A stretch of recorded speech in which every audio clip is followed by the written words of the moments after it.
പവിത്ര പവിത്ര എന്നാന്നേ ഇതൊന്നും ഇവിടെ പറ്റത്തില്ല. എന്ത് പറ്റത്തില്ലെന്ന് നിനക്കൊന്നും അറിയത്തില്ലേ? ഇത്രയും കാലമില്ലാത്ത ശീലങ്ങളൊക്കെ ഉള്ള പുതിയ ശീലങ്ങളൊക്കെ പഠിച്ചു വെച്ചിട്ടുണ്ടല്ലോ. ഇത് വീടാണ്, ഇവിടെ ഒന്നും പറ്റത്തില്ല കേട്ടാ. അയ്യോ ഇത് വീടായിരുന്നു. ഇത് എന്താ തമ്പുരാട്ടി എന്നാന്ന് വെച്ചാൽ എനിക്ക് തെളിച്ചു പറഞ്ഞാൽ എനിക്ക് മനസ്സിലാവുള്ളൂ. 3 ദിവസമായിട്ട് നീ കയറി വരുന്ന കോലം എന്താണ്? എന്ന് തുടങ്ങി കൂടി? അതായിരുന്നു ആ കുടി തുടങ്ങിയിട്ട് ഒരാഴ്ചയായി. ഇനി എല്ലാ ദിവസവും കുടി ഉണ്ടാകുന്നതായിരിക്കും. ഇതിവിടെ പറ്റത്തില്ല. അത് അമ്മയാണോ തീരുമാനിക്കുന്നത്? എൻ്റെ കാര്യം തീരുമാനിക്കാൻ എനിക്കറിയാം കേട്ടോ. അതിനുള്ള ബുദ്ധിയും കഴിവുമൊക്കെ എനിക്കുണ്ട്. ഞാൻ ഇന്നും കുടിക്കും, നാളെയും കുടിക്കും, മറ്റന്നാളും കുടിക്കും, എന്നും ഞാനും കുടിക്കും. ഇപ്പൊ ഇങ്ങനെ ഒരു ശീലം തുടങ്ങേണ്ട കാര്യം എന്താ? അയ്യോ അവക്കൊന്നും അറിയാൻ മേല. 2 പാവം സാധുക്കള് നിങ്ങൾ 2 പേരും ചേർന്ന് എന്നെ ഈ കോലത്തിലാക്കി, അറിയോ? അതുകൊണ്ട് ഞാൻ എൻ്റെ ജീവിതത്തിൽ കള്ളുകൂടി നിർത്തുന്ന പ്രശ്നമില്ല. ഞങ്ങൾ 2 പെണ്ണുങ്ങളാണ് ഈ വീട്ടിലുള്ളത്. നീ എല്ലാ ദിവസവും കള്ളം കുടിച്ചോന്നാ ഞങ്ങൾ എന്നാ ചെയ്യും? ഈ 2 പെണ്ണുങ്ങൾ ചേർന്നാണോ എന്നെ ഈ അവസ്ഥയിലാക്കിയത്? ഇപ്പൊ എന്ത് സമാധാനം. നേരം വൈകുന്നേരം ആകാൻ നേരത്ത് വയറ് നിറച്ചു കുടിക്കുന്നു, ബോധമില്ലാതെ കയറി വരുന്നു, സുഖമായി കിടന്നുറങ്ങുന്നു. ഇപ്പം സമാധാനം, സന്തോഷം. ഹായ്, എന്ത് രസം. ഞങ്ങൾ തമ്മിൽ വഴക്കുണ്ടാക്കുന്നോണ്ടാ പവിത്രേട്ടൻ കുടിക്കുന്നെങ്കിലേ ഇനി ഞങ്ങൾ തമ്മിൽ വഴക്കുണ്ടാക്കുന്നില്ല. തീർന്നില്ലേ പവിത്രേട്ടന്റെ പ്രശ്നം? എടി ഇത് വിശ്വസിക്കാൻ എനിക്ക് ഇച്ചിരി ബുദ്ധിമുട്ടുണ്ട്. പവിത്രേട്ടൻ ഞാൻ പറയുന്നത് സത്യവാ. ഞാനും അമ്മയും കുറെ നേരം ഇരുന്ന് സംസാരിച്ചിട്ടാ വരുന്നത്. ഇനി ഞങ്ങൾ തമ്മിൽ ഒരു പ്രശ്നം ഉണ്ടാക്കത്തില്ല.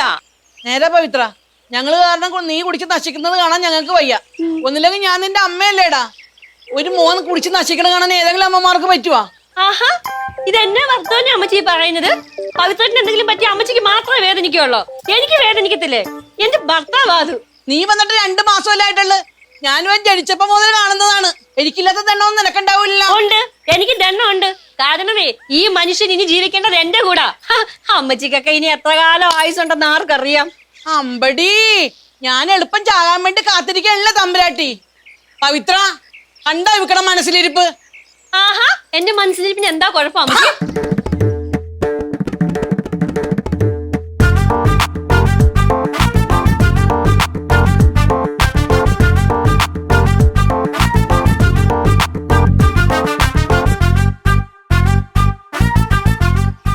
നിർത്തടി, ഇപ്പൊ ഞാനൊരു തീരുമാനം ഉണ്ടാക്കി തരാം. പവിത്ര, അവൻ പോയാ? അവനെ ഞാൻ പറഞ്ഞു മനസ്സിലാക്കാന്ന് വിചാരിച്ചതായിരുന്നു. അപ്പോഴത്തേക്ക് നീ വഴക്കം കൊണ്ടുവന്നില്ലേ? ഞാനാണോ അമ്മച്ചി വഴക്കം കൊണ്ടുവന്നത്? അമ്മച്ചി ഒരാൾ എന്റെ പവിത്രത്തിനെ ഇങ്ങനെ ആക്കിയത്.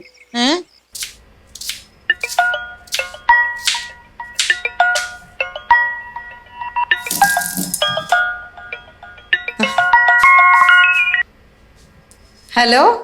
ചേച്ചി, ഞാൻ സുമിത്രയാ. എന്തുണ്ട് സുമിത്ര വിശേഷം?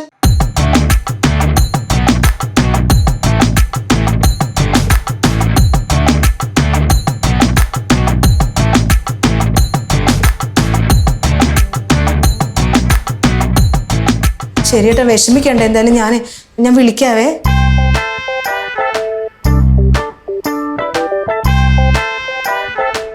ഇച്ചായ മാറ്റി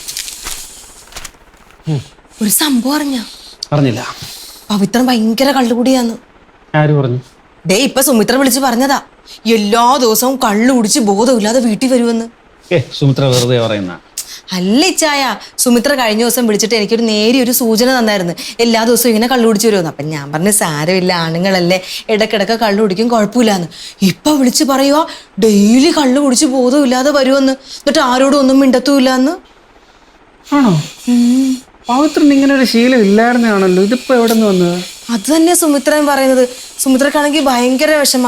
അവള് പറയുക ഞാനും അമ്മച്ചിയും കൂടെ വഴക്ക് കാരണമല്ലേ പവിത്രൻ ഇങ്ങനെ കള്ളു കുടിക്കുന്നതെന്ന്. അപ്പൊ കാരണം അറിയാല്ലേ? പിന്നെ വഴക്ക് നിർത്തിയാൽ തീരാവുന്ന പ്രശ്നമല്ലേ ഉള്ളത്. ഇത് മനഃപൂർവ്വമാണോ വഴക്കുണ്ടാക്കുന്നത്? ഈ അമ്മച്ചിയുടെ സ്വഭാവം ഇച്ചാൻ അറിയാലോ. അവർക്കൊന്ന് അടങ്ങിയിരുന്നൂടെ? അവരുടെ സ്വഭാവം ഒന്ന് മാറ്റിക്കൂടെ? ബെസ്റ്റ്. 10-60 വയസ്സായി ശീലിച്ച ആ സ്വഭാവം മാറ്റുക. ഇവർക്ക് ചെറുപ്പക്കാർക്ക് സ്വഭാവം മാറ്റാൻ പറ്റത്തില്ല. ഇനി ഇവരൊന്ന് അഡ്ജസ്റ്റ് ചെയ്താൽ തീരാവുന്ന പ്രശ്നമല്ലേ ഉള്ളൂ. അതങ്ങ് പള്ളിയിൽ പോയി പറഞ്ഞാൽ മതി. പ്രായമായ ഒരു മൂലക്ക് കുത്തിയിരുന്ന് പ്രാർത്ഥിക്കണം, അല്ലാതെ മറ്റുള്ളവരുടെ ജീവിതത്തിലൊന്നും ഇടപെടുകയല്ല വേണ്ടത്. അലിസേ, ഒരാൾ വയസ്സാകുക എന്ന് പറഞ്ഞാൽ പലതരത്തിലുള്ള സ്വഭാവത്തിലൂടെ കടന്നുപോയി ജീവിത അനുഭവത്തിലൂടെ കടന്നു പോയിട്ടാണ് ഈ 60 വയസ്സ് തികയുന്നത്. 60 വയസ്സുകൊണ്ട് ശീലിച്ച കാര്യങ്ങൾ മാറ്റുന്നതാണോ എളുപ്പം, അതാ ചെറുപ്പക്കാർക്കൊന്ന് അഡ്ജസ്റ്റ് ചെയ്ത് കൊടുക്കുന്നതാണോ? ചെറുപ്പക്കാർക്ക് മൂത്തവരോടുള്ള ബഹുമാനം കാരണം ഒന്ന് അഡ്ജസ്റ്റ് ചെയ്ത് കൊടുത്താൽ എല്ലാ പ്രശ്നവും തീരും. ആലിസേ, ഇങ്ങോട്ട് നോക്ക്. നീ നമ്മളും വയസ്സാവും, നമുക്കും ഇതുപോലെ ചില ശീലങ്ങളൊക്കെ ഉറച്ചു പോയി നമ്മൾ 10-60 വയസ്സായി കഴിയുമ്പോഴേക്കും ചെറുപ്പക്കാർ വന്നിട്ട് വേറെന്തെങ്കിലും കാണിക്കുമ്പോൾ നമ്മൾ അവരോട് മാറാൻ പറയണോ അതോ നമ്മൾ മാറണോ? നമ്മൾ സാധാരണഗതിയിൽ അവരോടൊന്ന് അഡ്ജസ്റ്റ് ചെയ്യണമെന്നല്ലേ പറയുള്ളൂ. ആ അത് ചെയ്താൽ തീരാവുന്ന പ്രശ്നമേ ഉള്ളൂ. ഇച്ചാൻ എന്തൊക്കെ പറഞ്ഞാലും ഞാൻ സമ്മതിച്ചു തരത്തില്ല. ഓരോരുത്തർക്കും ഓരോരുത്തരുടെ ജീവിതമുണ്ട്. മറ്റുള്ളവരുടെ സൗകര്യത്തിന് ജീവിക്കാൻ പറ്റുമോ? എന്നാ എങ്ങനെയായിരിക്കും? ആ എന്നെങ്കിൽ അങ്ങനെ ഇരിക്കും. കാര്യം പറയട്ടെടി. ആ പറ. ഇനിയിപ്പം പവിത്രനുണ്ടല്ലോ, ഈ കുടി സ്ഥിരം ശീലമാക്കും. കാശ് പോവും, ആരോഗ്യം പോവും, മാനം പോവും. മനസ്സിലായ? എടി, ഈ സുമിത്രയും അമ്മയും തമ്മിലുള്ള പ്രശ്നം കൊണ്ട് ഏറ്റവും കൂടുതൽ അനുഭവിക്കുന്ന ആരാ? പവിത്രനാണല്ലോ, അല്ലേ? പവിത്രനോട് ഒരു അല്പമെങ്കിലും സ്നേഹം ഉണ്ടെങ്കിലേ ഈ സുമിത്ര ഒന്ന് അഡ്ജസ്റ്റ് ചെയ്താൽ തീരാവുന്ന പ്രശ്നമല്ലേ ഉള്ളൂ. ആ ഞാൻ തന്നെ ഇച്ചായന്റെ എന്തോരോ സ്വഭാവം അഡ്ജസ്റ്റ് ചെയ്യുന്നുണ്ട്.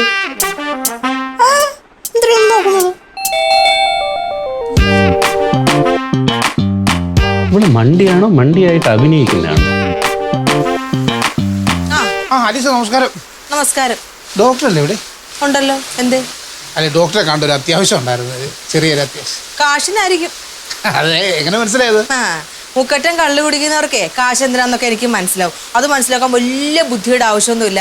എന്താ ഞാൻ പറഞ്ഞ കറക്റ്റ് അല്ലേ? അല്ല, അങ്ങനെ മൂക്കറ്റം കള്ളുകൂടിയൊന്നുമില്ല, ഒരു 3 പേർക്ക് അത്രേ ഉള്ളൂ. എന്ന് തുടങ്ങിയ ശീലം എന്റെ സാറേ, വീട്ടിൽ മനസമാധാനം ഇല്ലാതെ വന്നു കഴിഞ്ഞാൽ പിന്നെ എന്നാ ചെയ്യുന്നത്? നേരം വെളുക്കുമ്പോൾ അമ്മയും സുമിത്രയും കൂടെ തുടങ്ങും അങ്ങ് വഴക്ക്. സ്നേഹത്തിൽ ഞാൻ പറഞ്ഞു നോക്കി, ദേഷ്യപ്പെട്ട് പറഞ്ഞു നോക്കി, ഇതിലൊന്നും അവർ നിൽക്കാതെ വന്നപ്പോൾ പിന്നെ ഞാൻ എൻ്റെ കാര്യം അങ്ങ് നോക്കി. അല്ല പിന്നെ കുടിച്ചാൽ ഈ പ്രശ്നം തീരുമോ? പിടിച്ചാൽ പ്രശ്നമൊന്നും തീരുമല്ല. ഇവരുടെ വഴക്കിനിടെ ഞാൻ 2 അടിച്ചിട്ട് വീട്ടിൽ പോയി ബോധമില്ലാതെ കിടക്കും. അപ്പം എനിക്ക് സമാധാനമായിട്ട് കിടക്കാമല്ലോ. എത്ര നാളിങ്ങനെ പോവും? കയ്യിലെ കാശും ആരോഗ്യമൊക്കെ തീർന്നു കഴിയുമ്പോൾ എന്ത് ചെയ്യും? എൻ്റെ ആലീസെ ഉപദേശിക്കാനൊക്കെ എളുപ്പമാണ്. നമ്മുടെ പ്രശ്നം പരിഹരിക്കാൻ പറ്റുമോ? ഇല്ലല്ലോ. ഇപ്പോൾ തന്നെ ആലീസിനെ പോലെയാണ് സുമിത്ര എന്നുണ്ടെങ്കിൽ ഒരു വിഷയമില്ല. എന്ത് ചെയ്യാനാന്ന്? എല്ലാവർക്കും അതുപോലെ ഒത്തു കിട്ടുമോ? എൻ്റെ പൊന്നു ഡോക്ടറെ, എൻ്റെ വീട്ടിൽ നടക്കുന്ന പോലുള്ള ആക്രമണം നിങ്ങളുടെ വീട്ടിൽ നടക്കുകയാണെന്നുണ്ടെങ്കിൽ ഡോക്ടർ വൈകിട്ടെന്നല്ല രാവിലെ മുതൽ ഫിറ്റായിരിക്കും. ഞാൻ ഇന്ന് സുമിത്രനെ വിളിച്ചാലോ? നന്നായിരിക്കും. എന്നെ ആലീസ് ഞാൻ പറഞ്ഞിട്ട് കേൾക്കത്തില്ലാത്തവളെ ഇനി ആലീസ് പറഞ്ഞിട്ട് കേൾക്കാൻ പോകും. സാറേ, ഞാൻ വന്നതെന്നാന്ന് വെച്ചാൽ എനിക്കൊരു ഇച്ചിരി പൈസയുടെ ആവശ്യത്തിന് വേണ്ടിയിട്ടായിരുന്നു. ആണ്ടേ, കള്ളു കുടിക്കാനൊന്നും അല്ലെന്ന്. എനിക്ക് 1-2 അത്യാവശ്യങ്ങളുണ്ടായിരുന്നു, അതിന് വേണ്ടിയിട്ടൊന്ന്. എന്ന് തിരിച്ചു തരും? ഞാൻ ഒരാഴ്ച കഴിയാൻ തിരിച്ചു തന്നേക്കാം. കാശ് ഞാൻ തരാം. പക്ഷെ ആ കാശ് വെച്ച് കുടിച്ചേക്കരുത്. ഇല്ലെന്ന്, കള്ളുകുടിയൊന്നും ഇല്ലെന്ന് പറഞ്ഞില്ലേ? അതെ, ഞാൻ എന്തായാലും സുമിത്രനെ വിളിക്കാൻ പോവാ. എന്താ കാര്യം എന്നറിയാലോ? ഹലോ. ആ ഹലോ സുമിത്ര, ഞാനാ ആലീസ്. ആ പറയേച്ചി. പവിത്രനോടോ നിൽക്കുന്നുണ്ട്. പവിത്രൻ പറയുന്നതേ സുമിത്രയും അമ്മയും തമ്മിലുള്ള വഴക്ക് കാരണമാ പവിത്രൻ കുടിക്കുന്നതെന്ന്. എന്റെ പൊന്ന് സുമിത്രയെ, ഞാനൊരു കാര്യം പറയട്ടെ. അമ്മച്ചി പ്രായമല്ലേ, വയസ്സായില്ലേ? വയസ്സായവരുടെ സ്വഭാവം നമുക്കിനി മാറ്റാൻ പറ്റുമോ? ഈ വയസ്സായവർക്ക് ഒരുപാട് ശീലങ്ങളും രീതികളും ഒക്കെ ഉണ്ട്. നമ്മളത് കണ്ടില്ല എന്ന് നടിക്കണം. കുറെ കാലം കഴിയുമ്പോൾ നമുക്കും പ്രായമാകും. അപ്പൊ അന്നത്തെ ചെറുപ്പക്കാരുടെ രീതികളുമായിട്ട് നമുക്ക് പൊരുത്തപ്പെടാൻ പറ്റൂല. അപ്പൊ നമ്മൾ അവരോട് പറയും, അഡ്ജസ്റ്റ് ചെയ്യാൻ പറയും. ഇത് തന്നെയല്ലേ അമ്മച്ചി നിങ്ങളോടും പറയുന്നത്? ഇത് പവിത്ര ഇത് പറയുന്നത് കേട്ടപ്പോഴേ എനിക്ക് തോന്നി അഡ്ജസ്റ്റ് ചെയ്യാൻ. ഈ ആലീസിന് സമ്മതിക്കണം കേട്ടോ. ആലീസിന് ഇത്ര പക്വത ഉണ്ടായിരുന്നു സാറേ? ഇന്ന് രാവിലെ വന്ന പക്വതയാണ്. പവിത്രം പോയി കഴിയുമ്പോൾ അങ്ങ് മാറിക്കോളും. അങ്ങനെ പറഞ്ഞേ? അത് വിശദീകരിച്ചാൽ ശരിയാകത്തില്ല. പവിത്ര, ഈ കുടി നല്ലതല്ല, മതിയായിരിക്കും. എൻ്റെ സാറ് വിചാരിക്കുന്ന പോലെ ഞാൻ ഈ ഭയങ്കര കുടിയൊന്നും അല്ലെന്നേ. പിന്നെ ഏറി വന്നാൽ ഒരു പെഗ്ഗടിക്കും. അതെന്തിനാ? ബാ തുറക്കും, മണം വരണം, അത്രേ ഉള്ളൂ. ഇതിപ്പോൾ ഒരു പെഗ്ഗടിച്ചാലും 9 പെഗ്ഗടിച്ചാലും മണം വരും, അത്രയല്ലേ ഉള്ളൂ. എന്നിട്ട് ഒരു പെഗ്ഗടിച്ചിട്ട് ഞാൻ 9 പെഗ്ഗടിച്ച് എൻ്റെ ഫീറ്റ് ഞാനങ്ങ് അഭിനയിക്കും. എൻ്റെ സാറ് നേരെ വഴി ഞാൻ ഒരുപാട് സംസാരിച്ചു നോക്കി. ഇവർ 2 പേരും ഒരു തരത്തിലും എടുക്കുന്നില്ല. അവസാനം ഞാൻ കണ്ടുപിടിച്ച വഴിയായത്. 4 ദിവസം ഇത് ഇറക്കിയതുകൊണ്ട് തന്നെ റിസൾട്ട് വന്നതുണ്ടോ? അതുകൊണ്ടല്ലേ സുമിത്ര ആലീസിനെ വിളിച്ചത്. ഇത്രയ്ക്ക് നന്നായിട്ട് അഭിനയിക്കാൻ അറിയാമെങ്കിൽ പിന്നെ കുടിക്കുന്നതിന്റെ ആവശ്യം എന്താ? അഭിനയിച്ച പോരെ? അത് നടക്കില്ല. അങ്ങനെ ചെയ്താലേ പണ്ട് സത്യപാലൻ സാറിന് കിട്ടിയ പോലെ ഒരു പണി എനിക്കിട്ട് കിട്ടും. സത്യപാലൻ സാറിന് എന്ത് പണി കിട്ടി? അതൊരു സംഭവമുണ്ട്. കൊള്ളാമല്ലോ. ഇത്രയ്ക്ക് നന്നായിട്ട് അഭിനയിക്കാൻ അറിയാമെങ്കിൽ പിന്നെ കുടിക്കുന്നതിന്റെ ആവശ്യം എന്താ? അഭിനയിച്ച പോരെ? അത് നടക്കില്ല. അങ്ങനെ ചെയ്താലേ പണ്ട് സത്യപാലൻ സാറിന് കിട്ടിയ പോലെ ഒരു പണി എനിക്കിട്ട് കിട്ടും. സത്യപാലൻ സാറിന് എന്ത് പണി കിട്ടി? അതൊരു സംഭവമുണ്ട്. ഇതെന്തോന്നാ പവിത്ര? എന്റെ പൊന്നു മെമ്പറ, എന്നെ കുറ്റം പറയരുത്. ഞാൻ കവലയിലിരിക്കുമായിരുന്നു. ഈ പുള്ളി പറഞ്ഞു 2 അടിക്കാൻ കമ്പനി ഇല്ലെന്നും പറഞ്ഞുകൊണ്ട് എന്നെ സ്റ്റേഷനിലോട്ട് വിളിച്ചു. പക്ഷെ നല്ല കമ്പനിയാ പവിത്രം. 2 മേടിക്കാൻ വേണ്ടിയിട്ടുള്ള പൈസ, കുപ്പി മേടിക്കാനുള്ള പൈസയും ഈ സാറ് തന്നു. പൈസ കൊടുക്കുകയായി. ഞാൻ ഇപ്പൊ കുപ്പിയും മേടിച്ചുകൊണ്ട് വന്ന് സ്റ്റേഷന്റെ പുറകിലുള്ള ഒരു ഒഴിഞ്ഞ കെട്ടിടത്തിൽ വന്ന് കയറി 2 പെഗ് അങ്ങ് അടിച്ചു കഴിഞ്ഞപ്പോ പുള്ളിക്ക് പുള്ളി പറയാ പുള്ളിക്ക് ഇനിയും കുപ്പി വേണോ. ഞാൻ അന്നേരം പറഞ്ഞ അത് വേണ്ട നമുക്ക് ഒരെണ്ണം മതി എന്ന് പറഞ്ഞ സമ്മതിക്കല. പിന്നെയും പൈസ തന്ന് ഞാൻ പിന്നെയും കുപ്പി എടുത്തോണ്ട് വന്ന് അതിനകത്ത് 100 പെഗ് എവിടെ പോവാ ഇവിടെ കേട്ടേ, അവിടെ കേട്ടേ. അതിനകത്തുനിന്ന് 1 പെഗ് കൂടുതൽ അടിച്ചു സാറ്. ബാക്കി എന്ത് സാറേ അത്? ബാക്കി ഞാൻ കളഞ്ഞു പോയത്ര കളഞ്ഞു. ബാക്കി കളഞ്ഞു. ഈ കോലത്തിൽ നിൽക്കുന്ന ഈ മനുഷ്യനെ പോലീസ് ജീപ്പിൽ എനിക്ക് കൊണ്ടുവരാൻ പറ്റുമോ? മോശമല്ലേ ഇത്? പിന്നെ എൻ്റെ സ്വന്തം റിസ്കിൽ ഞങ്ങൾ ഓട്ടോറിക്ഷ വിളിച്ച് കൊണ്ടുവരുന്ന വഴിയായത്. പക്ഷെ ആ ഓട്ടോറിക്ഷക്കാരൻ ഭാഗ്യമുള്ളവനാട്ടോ. അവിടെ തൊട്ട് ഇവിടം വരെ അവന്റെ തന്തയ്ക്ക് കിടക്കപ്പുറത്തില്ലായിരുന്നു. അമ്മാതിരി ചീത്ത വിളിയായിരുന്നു. അവരുണ്ടല്ലോ, അവിടെ തല്ലുകൾ തെണ്ടി പട്ടി ചട്ട. നാളെ പറഞ്ഞടാ മെമ്പർ എന്റെ ചെറുക്കനെ വല്ലതും പറഞ്ഞ എന്റെ വിധം മാറും. ഇവിടെ ഇരിക്കേ.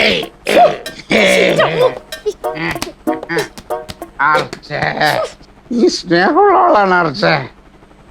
എനിക്ക് നിന്നോട് ഒരുപാട് നന്ദിയുണ്ട്. നന്ദിയുണ്ട് അർച്ചേ. സത്യമായിട്ട് കാണിക്കുന്നേ അർച്ചേ, നീ ഒരിടത്ത് നില്ല്. നീ ഇങ്ങനെ നിന്ന് കറങ്ങല്ലേ. എവിടെയെങ്കിലും ഒരിടത്ത് നിന്ന് വർത്താനം പറയാറേ. സത്യേട്ടാ, ഞാൻ ഇനി എങ്ങനെ നാട്ടുകാരുടെ മുഖത്ത് നോക്കും? ആളുകളെല്ലാം കണ്ടില്ലേ, അവരെന്നെ നോക്കി ചിരിക്കില്ലേ? ആ പഞ്ചായത്ത് ഓഫീസിലുള്ളവരെ കളിയാക്കില്ലേ? ചിരിക്കട്ടെ അർച്ചേ, എല്ലാരും ചിരിക്കട്ടെ. എന്തൊക്കെയാ സത്യേട്ടാ ഈ കാണിക്കുന്നേ? എഴുന്നേക്ക് സത്യേട്ടാ, സത്യേട്ടാ എഴുന്നേക്ക്.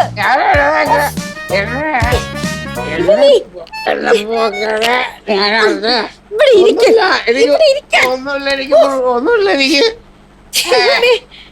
അയ്യോ, ഇത് കണ്ടോ നീ? ഇത് കണ്ടോ? വൈകുന്നേരം അത്താഴം കഴിക്കുന്നതിന് മുമ്പ് 3 രൂപയ്ക്ക് കഴിക്കണമെന്നാ പവിത്രൻ പറഞ്ഞു.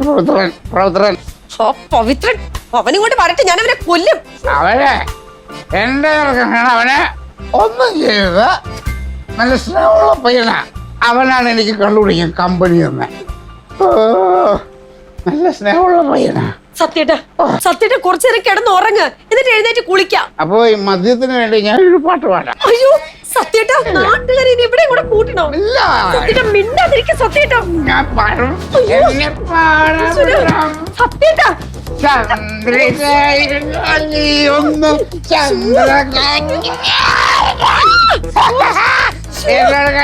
കളിക്കും. എന്റെ പാട്ട് കേൾക്കണം നീ. എന്റെ പാട്ടിൽ ലോകം മുഴുവൻ കേൾക്കണം. ഈശ്വര, ചന്ദ്രികയിലലിയുന്നു ചന്ദ്രം.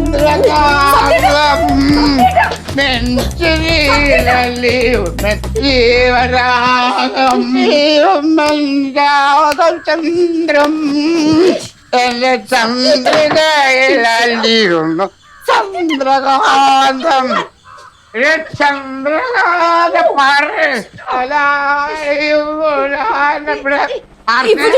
എന്റെ പാടം ഉണ്ടായിരുന്ന പാടാൻ പറ്റൂലല്ലോ.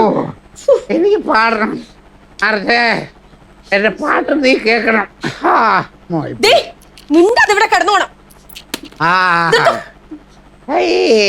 നീ കറങ്ങല്ലേ, അവിടെ നില്ല്.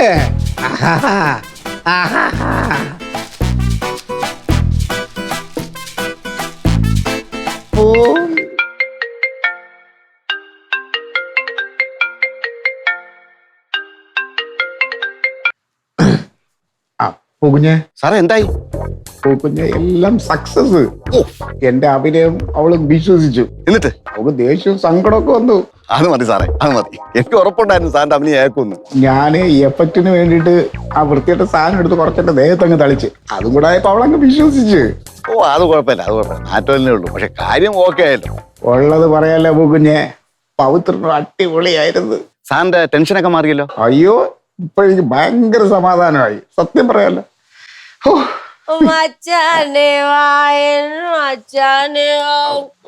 കുഞ്ഞെ എന്താ പ്രശ്നമുണ്ട് തോണേ, ഞാൻ ഇപ്പൊ അങ്ങോട്ട് വിളിക്കാം. ഹലോ സാർ, എന്ത് പ്രശ്നം? ഹലോ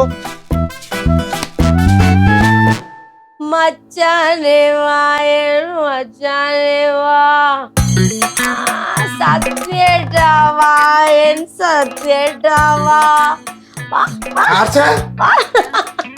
ആർച്ചേ? അതാണോ ഇത്? സത്യേട്ടാ സത്യേട്ടാ ആർച്ചേ, നീ ഇതെന്താ കാണിക്കുന്നത്? എന്ത് ടേസ്റ്റാന്നറിയോ സത്യേട്ടാ. ആദ്യം കുടിക്കാൻ കുറച്ച് ബുദ്ധിമുട്ടായിരുന്നു, പിന്നെ ഒരു ടേസ്റ്റും ഞാൻ അറിഞ്ഞില്ല. എന്ത് സുഖമാ. ആർച്ചേ, നീ ഇത് മുഴുവൻ കുടിച്ചോ? എന്ത് വൃത്തിയാണ് നീ കാണിക്കുന്നത്? സത്യേട്ടാ ആർച്ചേ, ഞാൻ പറഞ്ഞേക്ക്, ഞാൻ കുടിച്ചിട്ടില്ല. സത്യേട്ടൻ കുടിച്ചു. സത്യേട്ടൻ കള്ളൊന്നും പറയണ്ട, സത്യേട്ടൻ കുടിച്ചു. ആർച്ചേ, ഞാൻ സത്യത്തിൽ ഒരു തുള്ളി പോലും കുടിച്ചിട്ടില്ല. ഞാൻ കുടിച്ചതായിട്ട് അഭിനയിച്ചതാണ്. ഇല്ല സത്യേട്ടാ, ഇനി നമുക്ക് രണ്ടുപേരും കൂടെ ഒരുമിച്ച് കുടിക്കാം. ഞാൻ പറയുന്നത് ഞാനില്ലേ? Thank you, സത്യേട്ടാ. ആർച്ചേ, ഞാൻ പറയുന്നത് നീ ഒന്ന് കേക്ക്. ഇല്ല നീ എന്നെ രാവിലെ കൃതിയാക്കിയില്ലേ, ഞാൻ കള്ളു കുടിക്കില്ല എന്നെല്ലാം പറഞ്ഞപ്പോ എന്നെ പറ്റിക്കാൻ വേണ്ടിട്ട് ഞാൻ കള്ളു കുടിച്ചായിട്ട് അഭിനയിച്ചാണ്. അതൊന്നും അല്ല സത്യം. പൂക്കുഞ്ഞ് പറഞ്ഞ് സത്യത്തിൽ കള്ളു കുടിക്കാന്ന് പറഞ്ഞിട്ട് ഞാനാ പറഞ്ഞ അത് വേണ്ട, അഭിനയിച്ചാൽ മതി. സത്യേട്ടൻ കുടിച്ചു. ദൈവത്തിനാണ് ഞാൻ കുടിച്ചിട്ടില്ല ആർച്ചേ. സത്യേട്ടൻ കുടിച്ചു കുടിച്ചു കുടിച്ചു. ആർച്ചേ, ഞാൻ കുടിച്ചിട്ടില്ല കുടിച്ചിട്ടില്ല കുടിച്ചിട്ടില്ല. എന്നാ പിന്നെ ഞാനും കുടിച്ചിട്ടില്ല. ഉം. അപ്പൊ ഇത് ഇതിനകത്തുണ്ടായിരുന്നു ഞാൻ ആ സിങ്കിൽ ഒഴിച്ചു. ഇത് കട്ടൻ ചായ, വേണേ കുടിച്ചു നോക്ക്. മോനെ സത്യപാല, മോനെ വിറ്റ കാശ് എൻ്റെ കയ്യിലുണ്ട്. എത്ര വാശിയുടെ പേരിലാണെങ്കിലും SI സത്യപാലൻ കുടിക്കുകയില്ലെന്നും നാട്ടുകാരെ കൊണ്ട് ചേന്ന് പറയിപ്പിക്കില്ലെന്നും എനിക്കറിയാം. എത്ര വർഷമായിട്ട് കാണുന്ന ഞാൻ സത്യേട്ടനെ.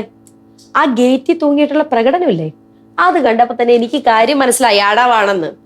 പിന്നെ ഇത് എവിടം വരെ പോകുന്ന അറിയാൻ വേണ്ടി ഞാൻ കൂടെ നിൽക്കുകയായിരുന്നു. അതൊക്കെ പോട്ടെ ആർച്ചേ, എന്റെ അഭിനയം എങ്ങനെ ഉണ്ടായിരുന്നു? വളരെ ബോറായിരുന്നു. അതുകൊണ്ടാണല്ലോ ഒറ്റ നോട്ടത്തിൽ തന്നെ ഞാൻ പിടിച്ചത്. അതോടെ സാറിന്റെ വടം മടങ്ങി. പക്ഷെ എന്റെ കാര്യത്തിൽ അങ്ങനെ ആവരുത്.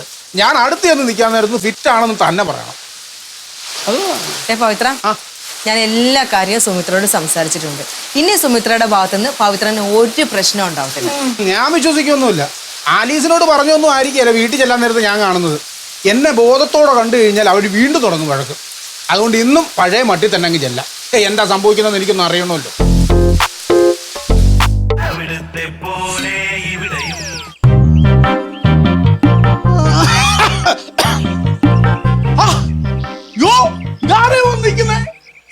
എന്റെ ഭാര്യയോ? എന്തു പറ്റി ഇവിടെ വന്നെങ്കിൽ നിന്ന് കളഞ്ഞത്? പൂമുഖപ്പടിയിൽ ഭർത്താവിനെ കാത്തു നിൽക്കുന്ന ഭാര്യ കൊള്ളാം. പൂമുഖവാതുക്കൽ സ്നേഹം വിടർത്തുന്ന പൂന്തിങ്കളാകുന്നു ഭാര്യ. സത്യം പറഞ്ഞാൽ ഞാൻ ഭയങ്കരമായിട്ട് ഭാഗ്യം ചെയ്തവനാ. സ്നേഹനിധിയായ ഒരു ഭാര്യയെ കിട്ടാൻ ഞാൻ എന്ത് പുണ്യമാണ് ദൈവമേ. ഇതാരായി വരുന്നത്? എൻ്റെ അമ്മ മഹാറാണിക്ക് സ്വാഗതം. തങ്കമനസ് തങ്കമനസ് മുറ്റത്തെ തുളസി പോലെ ഈ പാട്ടൊന്നും നിർത്ത്. എനിക്ക് പറയാനുള്ള എന്ന് കേക്ക്. എന്റെ ഭാര്യക്ക് എന്താ പറയാനുള്ളത് എന്നോട് പറ, കേക്കട്ടെ. രാവിലെ പറഞ്ഞത് തന്നെ പഴുത്തോട്ട് ഇങ്ങനെ കുടിക്കരുത്. അതിനു വേണ്ടിട്ട് എന്ത് ചെയ്യാനും ഞാനും അമ്മയും തയ്യാറാ. ആണോ? രാവിലെ നിങ്ങൾ രണ്ടുപേരും തയ്യാറായിരുന്നല്ലോ, എന്നിട്ട് വല്ലതും നടന്നോ? ഇല്ലല്ലോ. നിങ്ങൾ ഒരിക്കലും നിങ്ങൾ രണ്ടുപേരും കോംപ്രമൈസ് ആവുമല്ല. ആക്കൊണ്ടുള്ള യുദ്ധം നടക്കുന്നുണ്ടല്ലോ. ഇനി കയ്യാങ്കളിയാവും. ഇനി അങ്ങോട്ടും ഇങ്ങോട്ടും അടി ഉണ്ടാകണം. നീ ചാടി അമ്മയുടെ നെഞ്ചത്തെ ഓടണം, അമ്മ നിന്റെ ചെറുക്കല്ലടിച്ച് പൊട്ടിക്കണം, നാട്ടുകാരെ കൊണ്ട് പറയിക്കണം. എല്ലാ പരിപാടി ഇവിടെ നടത്തിക്കണം രണ്ടും. പവിത്രത്തിന് ഇവിടെ വന്നിരുന്നേ. എന്നെ പറ. ഇരിക്കവിടെ. ഇനി ഞങ്ങൾ പറയുന്നു കേക്ക്. നിങ്ങളുടെ ഒരു മാങ്ങാത്തൊലിയും എനിക്ക് കേക്കണ്ട. എന്ത് പറഞ്ഞാൽ എങ്ങനെയാ? ഞാൻ പിന്നെ ആരോടാ പറയാ? പവിത്രത്തെ ഞങ്ങൾ പറയുന്നു കേക്ക്. എന്നാ പറ, നിങ്ങൾ പറ. നിങ്ങൾ ബഹളം ഉണ്ടാക്കില്ല. എനിക്ക് മനസ്സമാധാനം വേണം. ഓരോരുത്തരുമായിട്ട് സംസാരിക്കും. നീ ആദ്യം പറ, എന്നെ പ്രശ്നം പറ. നീ പറ. ഞാനും അമ്മ ഈ വീട്ടിൽ പ്രശ്നങ്ങൾ ഉണ്ടാക്കുന്നുള്ളത് നേര് തന്നെയാ. അതിപ്പോ ഏത് വീട്ടിലാ ഇല്ലാത്തത്? അതിന്റെ പേരിൽ പവിത്രത്തിന് ഇങ്ങനെ കുടിച്ച് നശിച്ചാൽ എങ്ങനാ? അങ്ങനെ ഇരിക്കുന്നു. എന്നാലും നിങ്ങൾ തമ്മിലുള്ള വഴക്ക് നിർത്താൻ നിങ്ങൾ ഉദ്ദേശിക്കുന്നില്ല. അങ്ങനല്ല പവിത്രേട്ടാ, അങ്ങനല്ല. ഞങ്ങൾ തമ്മിൽ മനഃപൂർവ്വം വഴക്കൊന്നും ഉണ്ടാക്കുന്നില്ലല്ലോ. പിന്നെ എന്തെങ്കിലും ചെറിയ പ്രശ്നം ഉണ്ടായാ അത് കണ്ടില്ലെന്നങ്ങ് നടിച്ചാ പോലെ പവിത്രേട്ടന്. ഇല്ല, ഇനി ഈ വീട്ടിൽ വഴക്കുണ്ടാക്കാൻ ഞാൻ സമ്മതിക്കുകയല്ല. അത് പിന്നെ രണ്ട് മനുഷ്യരുള്ള വീട്ടിൽ എന്തെങ്കിലും അഭിപ്രായ വ്യത്യാസം ഉണ്ടാവൂലേ? അത് നീ വിട്ടുകളാ. അങ്ങനെ വിട്ടുകളയാൻ ഞാൻ ഉദ്ദേശിക്കുന്നില്ല. ഇനി ഈ വീട്ടിൽ വഴക്കുണ്ടാക്കാൻ ഞാൻ സമ്മതിക്കത്തില്ല. ഇത് നിന്റെ അവസാന തീരുമാനമാണോ? തീർച്ചയായിട്ടും. നീ കുടിച്ചോണ്ട് തന്നെയായിരിക്കും ഇനിയും വരിക? സംശയമില്ല. എന്നും ഈ കുറച്ച് തന്നെയാണോ വരിക? ഉറപ്പായിട്ടും. മോനെ പവിത്ര, സ്വന്തം അമ്മനോടാണ് നീ പറയണെന്ന് ഓർക്കണം. ഏതെങ്കിലും മക്കൾ അമ്മനോട് ഇങ്ങനെ പറയുവാടാ? ഞാൻ പറയും. അയ്യോ, എണീക്കടാ.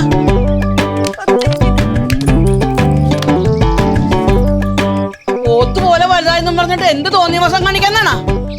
നീ ആരാണെന്നാ നിന്റെ വിചാരം? ഇനി മേലിൽ കള്ളം കുടിച്ചോണ്ട് ഈ പടി ചവിട്ടിയാ നീ വിവരം അറിയും. നിന്നെ പ്രസവിച്ച് ഇത്രയും വലുതാക്കാങ്കിലേ നിന്നെ നിലക്ക് നിർത്താനും എനിക്കറിയാം. ഹാ,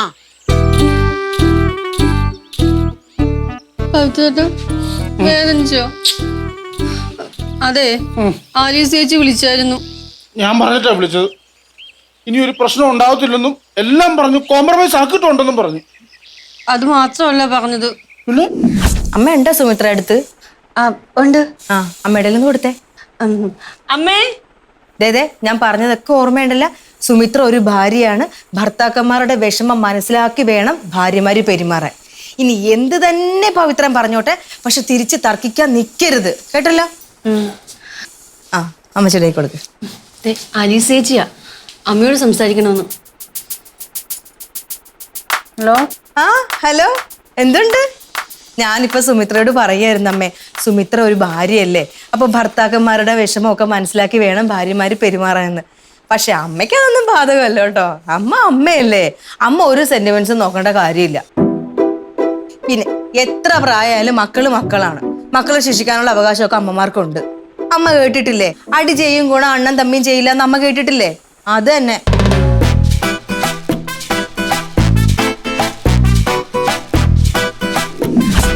അത് ശരി. അപ്പൊ ഈ ഐഡിയ ആലീസിന്റെ ആയിരുന്നല്ലേ? പവിത്രേട്ടന് തല്ല് കിട്ടുമെന്ന് അറിയാവുന്നത് കൊണ്ടാ ആദ്യം ഞാൻ വന്ന് കോംപ്രമൈസിന് വിളിച്ചത്. പക്ഷെ പവിത്രേട്ടൻ തല്ല് ചോദിച്ചു വാങ്ങിച്ചതല്ലേ?